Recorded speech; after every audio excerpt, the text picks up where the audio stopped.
Y ahora agradezco que estén con nosotros esta mañana aquí en la ciudad y el mundo al maestro Pedro Celis Villalba. Él es historiador de la Universidad Nacional Autónoma de México, y también saludamos al doctor Edwin Alberto Álvarez, también historiador del Colegio de México. Muy buenos días, bienvenidos a la ciudad y el mundo. Muchas gracias por estar aquí con nosotros. Buenos días, muchas gracias. ¿Nos pueden platicar el contexto económico, político, social y educativo y hasta este pensamiento que se dio en el inicio de la Nueva España en el siglo XIX? Bueno, en los años previos siempre tenemos la idea del inicio de la independencia en 1810, pero las dificultades vienen desde años previos, ¿no? Por ejemplo, para 1805 la consolidación de los vales reales, es decir, en el contexto de las guerras napoleónicas, se presiona a la corona española para sacar recursos precisamente de aquí, de América. Esto va a afectar a una serie de grupos económicos muy poderosos y a gente de ciertos niveles culturales. Por ejemplo, el propio Miguel Hidalgo perdió algunas propiedades en este proceso de la consolidación de los vales reales, igual que personajes como Allende, que también tenían un cierto posicionamiento económico, que también se vieron afectados ante estas solicitudes de recursos del lado de la corona española. Bien. Y en cuanto a las ideas que influyeron en la Revolución Francesa y la independencia de Estados Unidos y también del Imperio Inglés. Sí, incluso, por ejemplo, también tenemos otro contexto, no solo la independencia de las 13 colonias, sino también el caso, por ejemplo, de Haití, que va a ser la segunda de las independencias en América, para 1808, y que el caso haitiano también va a tener un gran reconocimiento en todo el continente y va a tener una gran influencia precisamente en transmisión de ideas políticas. Es decir, no solamente la independencia de las 13 colonias, también el caso de Haití repercute precisamente en la difusión de estas ideas. Y la Revolución Francesa, ¿no? La Revolución Francesa es el gran movimiento de la época que va a poner la base ideológica para lo que va a ser después el liberalismo. Entonces, la revolución es lo que, de hecho, desemboca la Revolución Francesa en la dictadura de Napoleón, luego en su imperio, y como sabemos, en 1808 Napoleón va a invadir España y va a generar una crisis que va a afectar a todas las colonias españolas, incluida la Nueva España, y es donde va a iniciar realmente el proceso de independencia en 1808. Ok. Sí, todos tenemos como esa confusión, ¿no? Muchas veces como que quedan ciertas lagunas. Y también, ¿cuándo se empieza a dar y a confrontar estas diferencias entre los peninsulares y los novohispanos?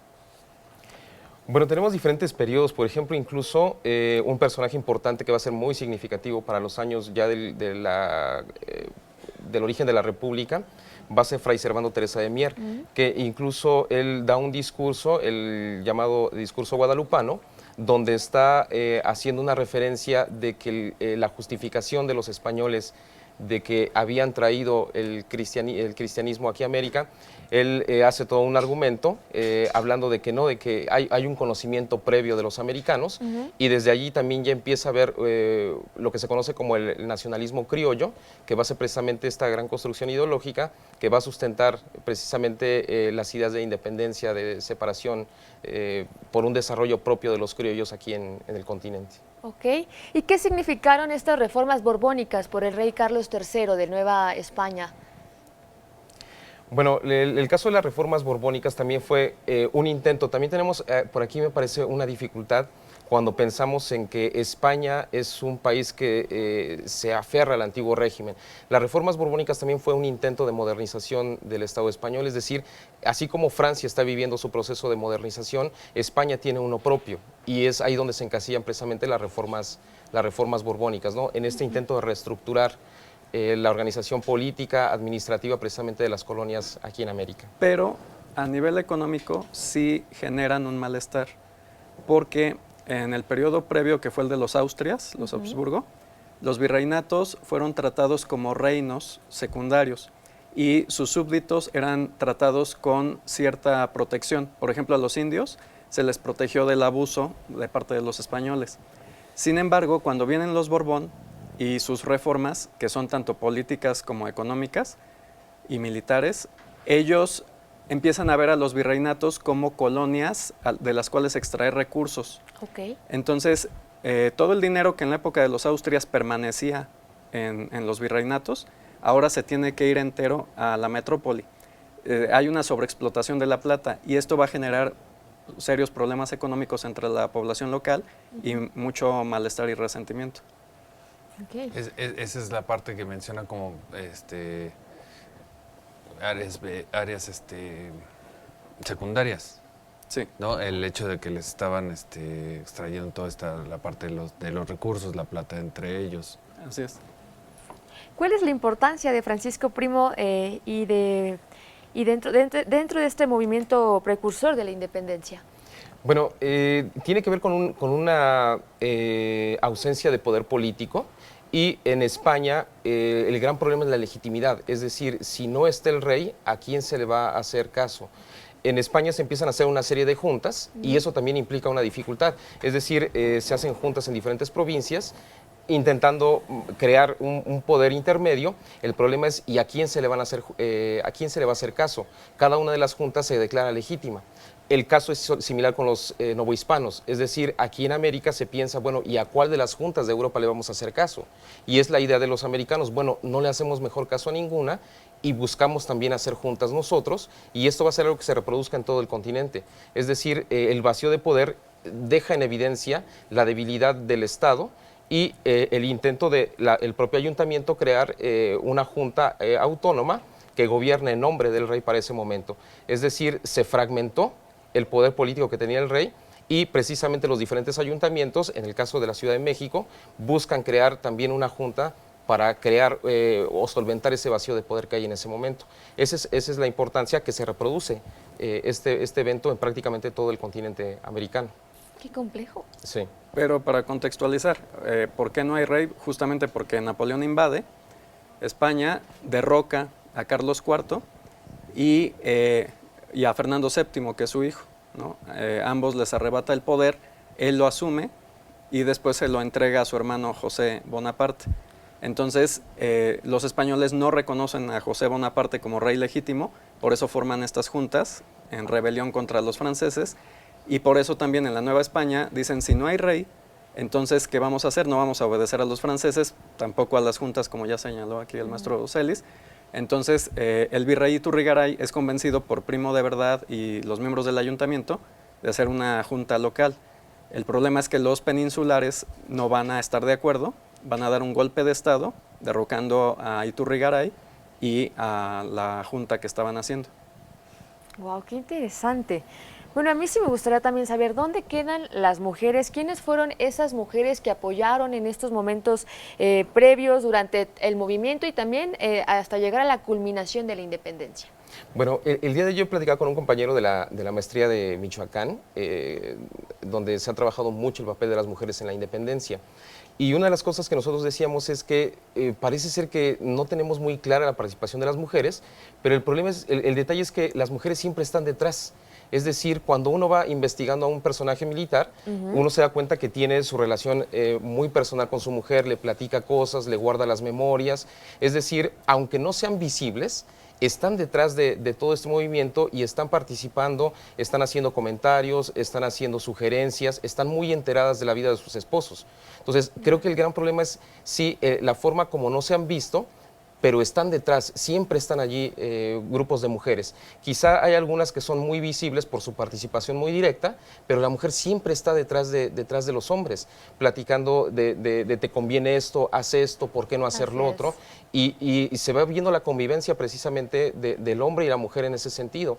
Me parece que es algo bien interesante que habría que rescatar, no solamente la figura de la mujer que participó, sino el papel y el rol que también jugaba dentro como confidente, como consejera claro. en todos estos procesos políticos. Claro, al final de cuentas parecía mentira, pero a la fecha sí es, ¿no? Siempre las mujeres son las que aconsejan, ¿no? Sí. Al marido, al novio siempre.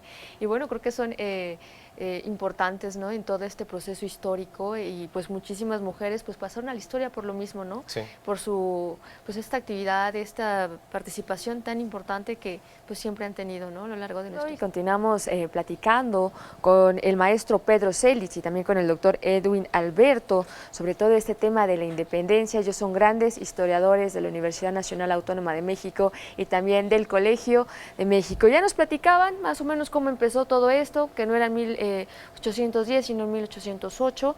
Hay un personaje del cual me gustaría que continuáramos platicando, porque creo que fue también un personaje pues muy, muy importante, del cual pues muchas veces no se habla, y es Primo de Verdad y Ramos, que fue pues, un personaje fundamental y también precursor, ¿no? Así es. De hecho, para entender por qué él y los otros miembros del ayuntamiento asumen este liderazgo o pretenden asumirlo, hay que remontarnos al pensamiento político medieval de los españoles. Ellos consideraban que la organización básica era el ayuntamiento. Cuando Hernán Cortés, por ejemplo, arriba a Veracruz y funda la Villa Rica de la Veracruz, a fin de legitimar su conquista, que no cuenta con la autorización del gobernador de Cuba, Diego Velázquez, él establece un ayuntamiento y funda por eso la Villa Rica de la Veracruz, y ese ayuntamiento, que es formado por sus propios hombres, lo nombran a él capitán general de un ejército que va a conquistar en nombre de Carlos V lo que hay aquí. Entonces, el ayuntamiento era una institución básica para los españoles desde el medievo. Por eso, cuando ya no hay rey en España, Primo de Verdad y sus compañeros, que son abogados, dicen, pues de acuerdo con la ley, la tradición legal, nosotros como ayuntamiento tenemos esta capacidad de asumir la autoridad. No el virrey Iturrigaray, que fue nombrado por un rey derrocado, no la audiencia. La audiencia es una institución, aunque jerárquicamente más elevada que el ayuntamiento, era una creación virreinal. Y ellos dicen, el ayuntamiento es más importante, tiene una tradición más antigua, somos nosotros los que debemos de encabezarlo. El gran problema es que el ayuntamiento es formado por criollos, ¿no? Y los peninsulares no están dispuestos a perder el poder. Por eso es que empiezan a organizarse para derrocar a Primo de Verdad y sus compañeros.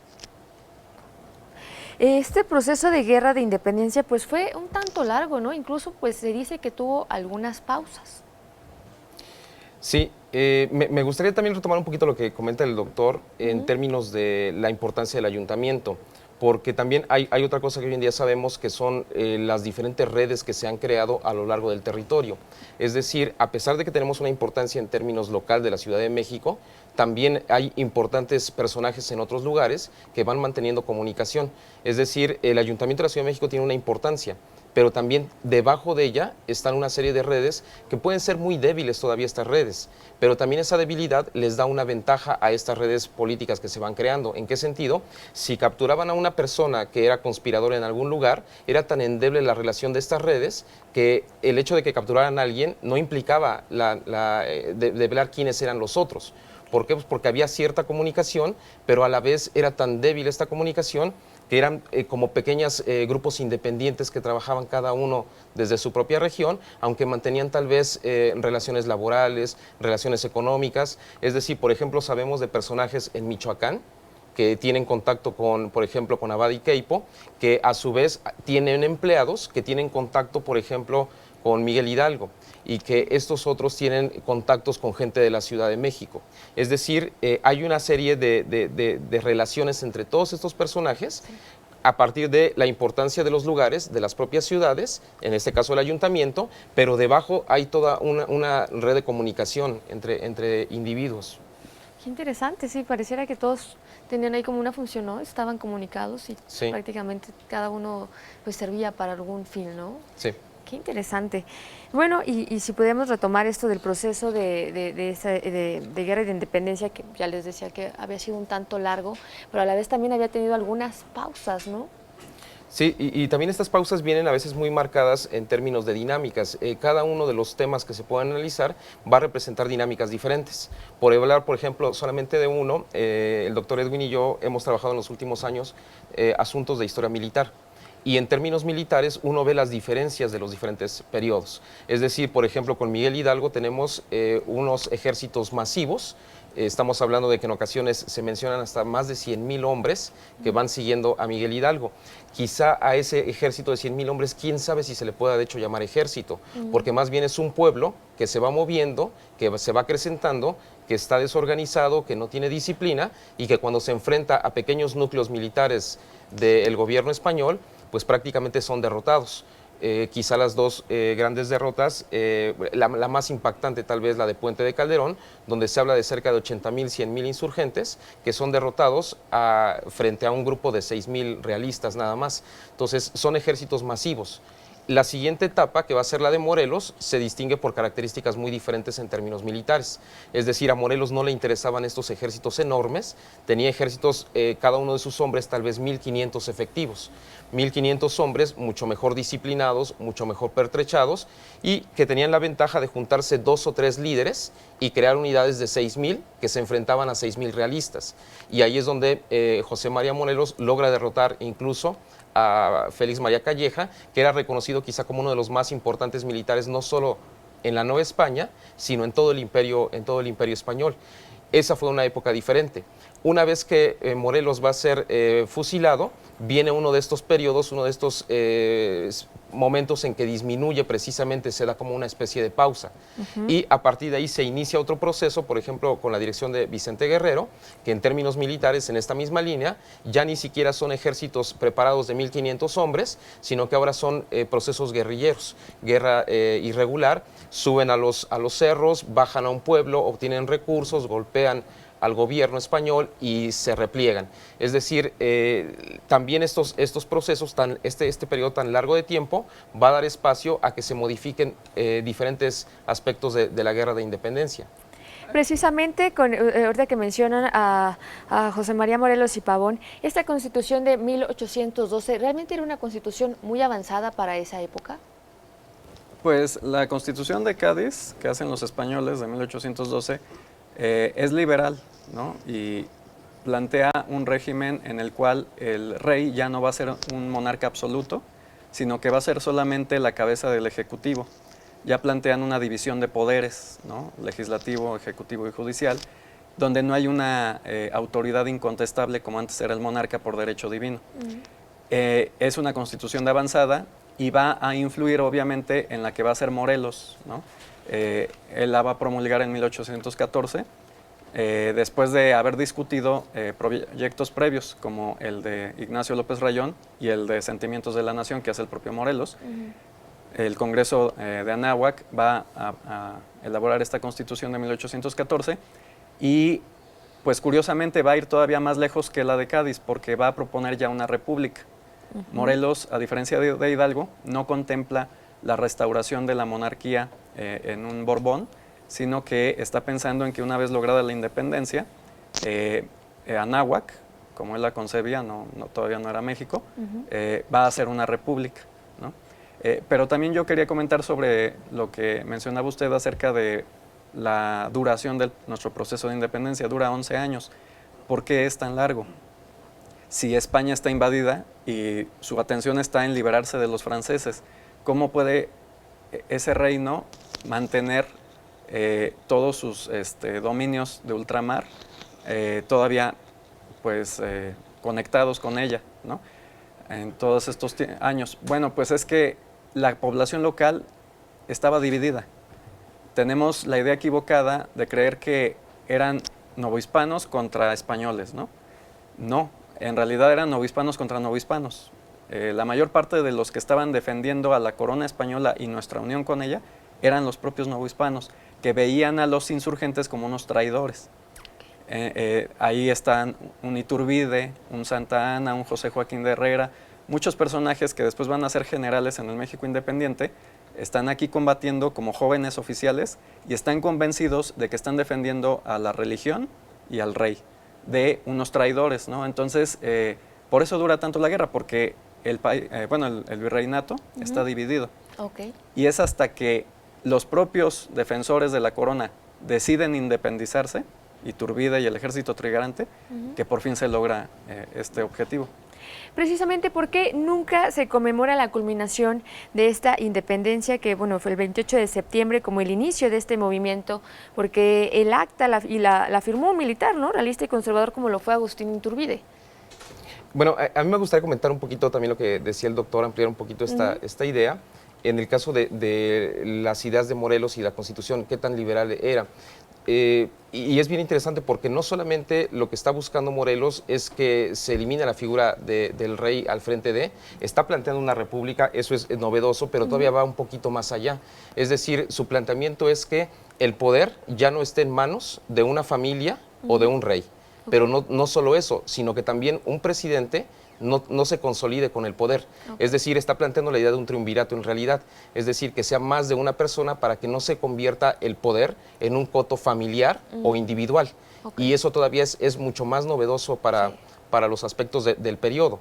De hecho, también lo que señala el doctor es esta idea de una guerra civil que en algún momento brinca, deja de ser una guerra civil y se convierte en una guerra a nivel naciones. Es decir, rompe el esquema de estamos peleando al interior entre novohispanos para decir, no, queremos hacer un gobierno con ideas propias y esto ya mete a la guerra de independencia en un nivel diferente. Ya no es el conflicto intestino, sino más bien es el conflicto ahora sí entre cosas que se empiezan a caracterizar como estados, como la figura del Estado mexicano en ese sentido.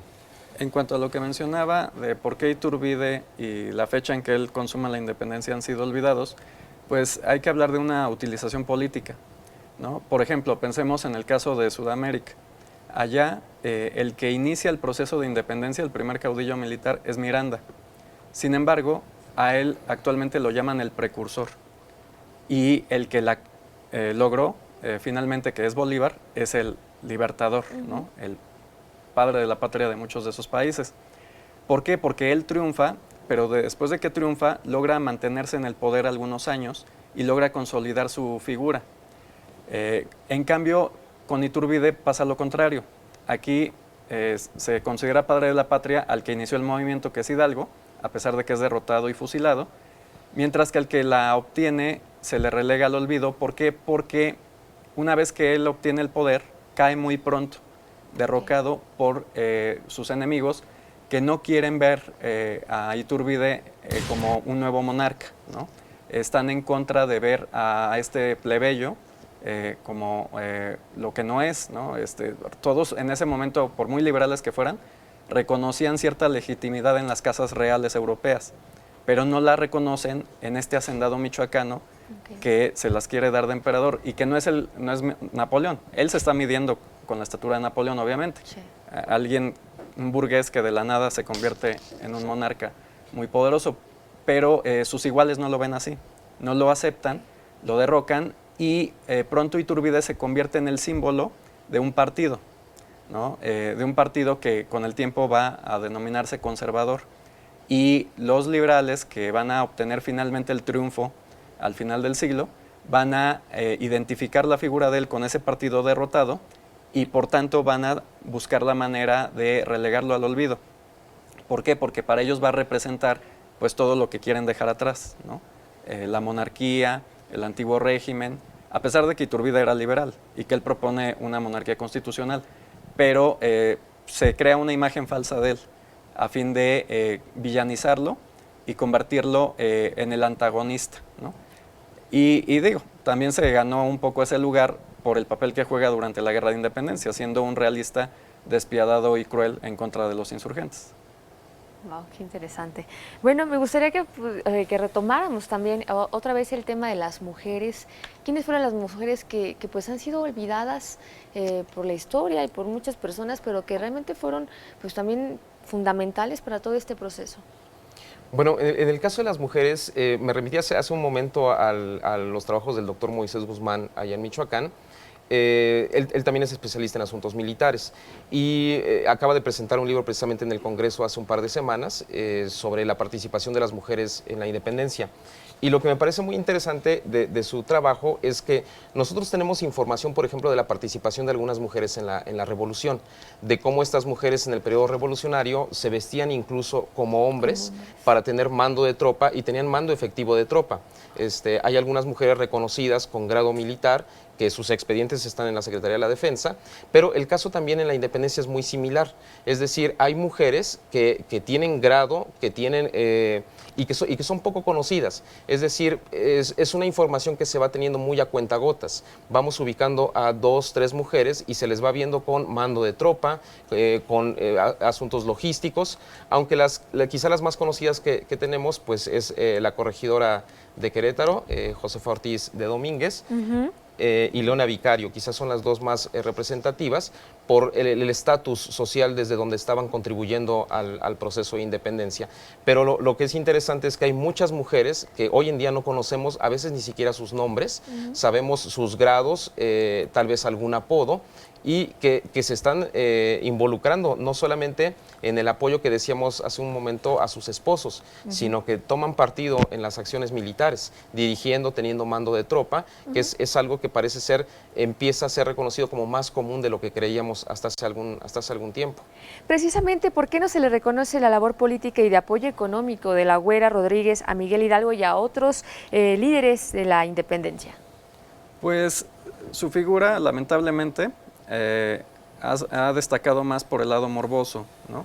La gente, cuando indaga en la vida de ese personaje, prefiere centrarse en el chisme de quién fue amante, cuántas aventuras tuvo, porque era famosa por esta vida promiscua, ¿no?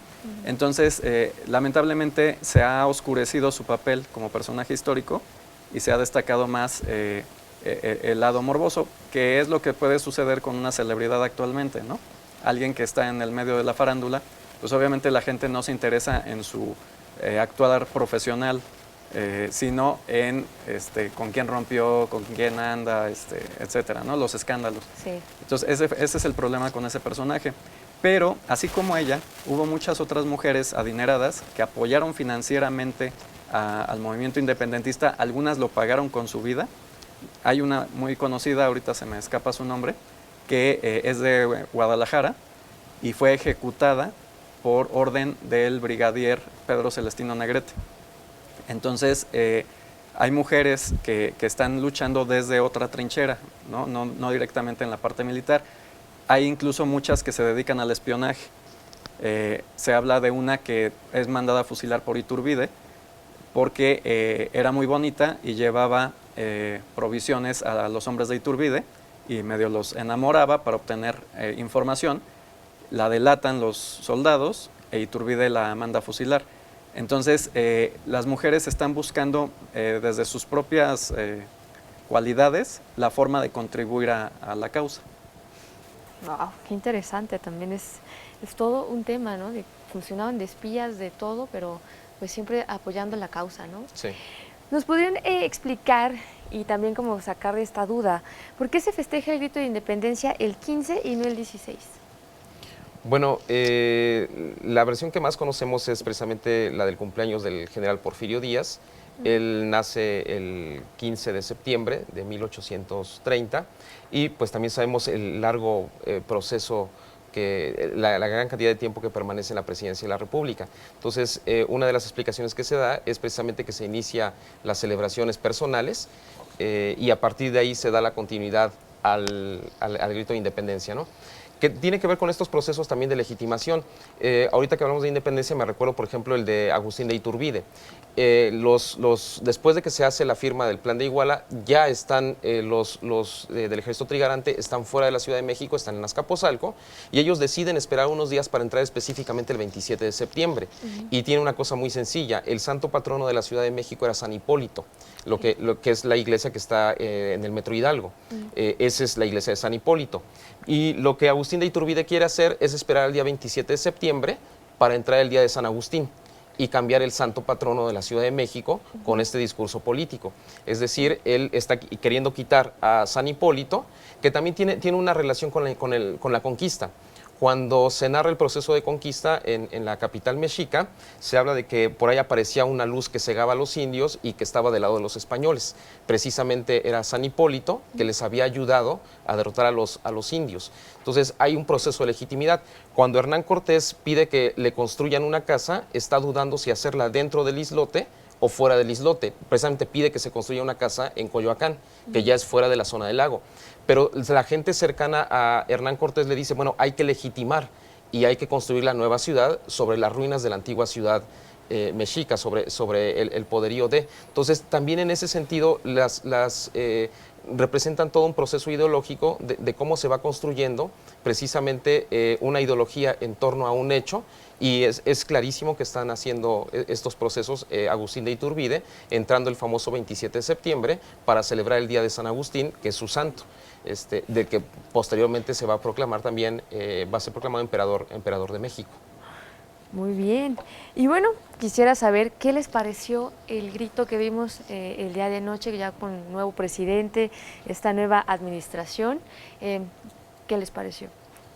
Pues en lo personal me parece que muestra ciertos cambios peculiares, es decir, no solamente hablar de los personajes del proceso de independencia, sino también hablar de otros elementos de los grupos indígenas, de ciertos aspectos como la democracia. En ese sentido me parece innovador en esta idea, y también creo que fue muy claro cómo salen al balcón, solamente él y su esposa, y uno ve prácticamente vacía la sala, ¿no? Precisamente cuando esto todo era parte también de un espectáculo y de las ganas de ciertos grupos sociales de estar presentes en un evento de esta magnitud. Entonces me parece muy interesante la decisión, estos 20 vivas, que no solamente representaron a los personajes que conocemos, sino una serie de características propias de la aspiración de un Estado moderno, aspiraciones democráticas, los grupos indígenas. Me parece muy peculiar el grito. Que sí hubo diferencia, ¿no? Sí hubo un cambio, pues la verdad muy notorio en este grito, algo bien interesante que también ya platicábamos. No vimos esto, ¿no? Esta gente, esta socialité ahí presente en el grito, estos pasillos llenos de empresarios, de artistas. Bueno, creo que todo fue un poco más austero, sí. Pero también creo que es parte de este cambio que se está viviendo, ¿no? De hecho, el grito pues también es producto de la utilización política. Antes de Maximiliano no se daba el grito, sino que el 16 de septiembre, al conmemorar la independencia, el presidente, los gobernadores hacían un discurso cívico, hablando de la importancia de la independencia, de conmemorar a los héroes, etc. Fue Maximiliano el que tiene la idea de tocar la campana y empezar a gritar lo que gritó Hidalgo. Y después los presidentes que siguen a su final funesto, que es Benito Juárez ya triunfante, Sebastián Lerdo de Tejada, Porfirio Díaz, van a continuar esta tradición y van a traerse la campana de Dolores a Palacio Nacional, la van a situar allí en el balcón principal del Salón de Embajadores, y pues ellos van a variar el contenido del grito de acuerdo a sus ideas personales. Si vamos viendo los gritos de los distintos presidentes desde esa época hasta, digamos, Peña Nieto, pues nunca es igual el grito, ¿no? Siempre va variando, pero no es una tradición que haya empezado con nuestra historia independiente, sino que es una creación y pues tiene una utilización política en ese sentido. Wow. Pues maestro Pedro Celis y el doctor Edwin Alberto, muchas gracias por conversar con nosotros de este tema tan importante para todos los mexicanos, de nuestra historia, esto que nos da pues esta identidad, ¿no? De todo este proceso que de verdad creo que tenemos que sentirnos más que orgullosos, porque pues mucha gente dejó ahí su vida, ¿no? Por conseguir esta independencia, y es algo que nos ha llevado hasta este punto, ¿no? En la vida de muchas personas, y yo creo que pues siempre es bueno, ¿no? Hablar de esta historia, nunca olvidar todo lo que ha costado pues obtener esta independencia, ¿no? Ha sido todo un proceso. Muchísimas gracias por estar con nosotros, muchísimas gracias por conversar de este tema. Y pues bueno, la gente, ¿dónde puede leer algunos de sus artículos? ¿Dónde pueden buscarlos? Bueno, actualmente el último de los artículos que está por publicarse, de ambos, es autoría conjunta, es en el Boletín del Archivo General de la Nación, que es un trabajo sobre el ejército. Y ahorita el último artículo también apoyamos una revista de divulgación de jóvenes de la Facultad de Filosofía, donde la intención es hablar un poquito sobre la figura de la Guardia Nacional en la actualidad, a partir de corporaciones que han sido similares a la Guardia Nacional en otros periodos de la historia. La revista es una revista de divulgación, se llama La Bola. Son los 2 últimos artículos que hemos publicado. Perfecto. Muchísimas gracias.